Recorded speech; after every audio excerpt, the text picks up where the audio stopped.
আসসালামু আলাইকুম প্রিয় দেশবাসী, সবাইকে আমার পক্ষ থেকে আন্তরিক অভিনন্দন এবং শুভেচ্ছা। যে কথা বলতে আসলাম, কিছুক্ষণ আগে একটু ফেসবুকে স্ক্রল করে দেখলাম জামাত ইসলামের আমির ডক্টর মোহাম্মদ শফিকুর রহমান উনি আওয়ামী লীগকে সাধারণ ক্ষমা ঘোষণা করছেন।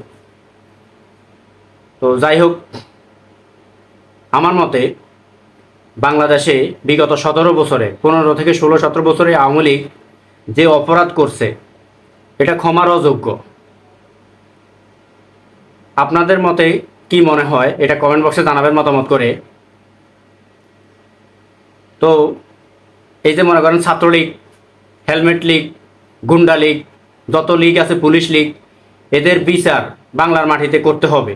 না করলে এই যে গত 16 তারিখ থেকে 5 আগস্ট, 16 জুলাই থেকে 5 আগস্ট যাদেরকে নির্বিচারে গুলি করে মারছে নিরস্ত্র মানুষগুলারকে, এবং মেরে এক পর্যায়ে লাশের স্তূপ ভ্যানের উপরে করে অন্যত্র জায়গায় নিয়ে আগুন দিয়ে পুড়ে ফেলছে। এই অবস্থা, এদেরকে কিভাবে ক্ষমা করা যায়, এরা কতটুকু ক্ষমা পাওয়ার যোগ্য আপনারা কমেন্টে জানাবেন। আমার মতে শেখ হাসিনাকে দেশে এনে শাপলা চত্বরের সামনে হাত পা বেঁধে ঝুলিয়ে রেখে প্রকাশ্যে মানুষের কাছে ছেড়ে দেওয়া, যার যেভাবে ইচ্ছা মারবে, এছাড়া এদের এই পাপের মোচন হবে না। এর থেকে যদি অন্য কোনো ভিন্ন উপায়ে এদেরকে মাফ করে দেওয়া হয়, এই যারা শহীদ হয়ে গেছে এদের আত্মার কষ্ট পাবে, শান্তি পাবে না। তো আমার সাথে কারা কারা একমত আছেন সবাই একটু কমেন্টে জানাবেন।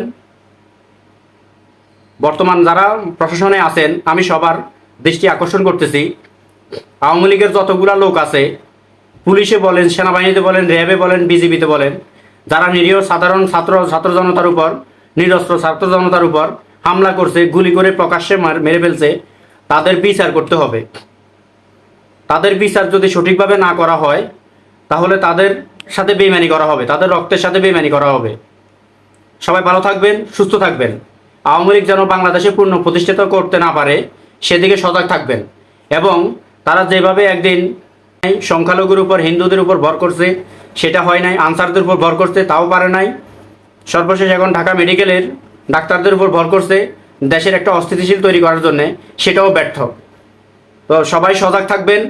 এই আওয়ামী লীগ, ছাত্রলীগ যেখানে দেখবেন গণধোলাই দিয়ে পুলিশে ধরে দেবেন, পুলিশের হাতে তুলে দিবেন গণধোলাই দিয়ে। যদি গণধোলাই দিতে না পারেন, আইন নিজের হাতে তুলে নেবেন না, ওদেরকে ধরে আটক করে পুলিশেও সম্বোধন করবেন, সেনাবাহিনীর হাতে তুলে দিবেন। এদের বিচার বাংলার জনগণ দেখতে চায়। এরা মানুষের কাছে যে অত্যাচার করছে, অন্যায় করছে, এদের এই অন্যায়ের প্রায়শ্চিত্ত এই বাংলাদেশের মাটিতে করতে হবে। এর আগে এরা যেন এই দেশের রাজনীতিতে ফিরে আসতে না পারে, এবং এদের নিবন্ধন, এরা যেন কোনো নির্বাচনে অংশগ্রহণ করতে না পারে, এদের নিবন্ধন বাতিল করে দিতে হবে। যাই হোক, সবাই ভালো থাকবেন, সুস্থ থাকবেন। আসসালামু আলাইকুম।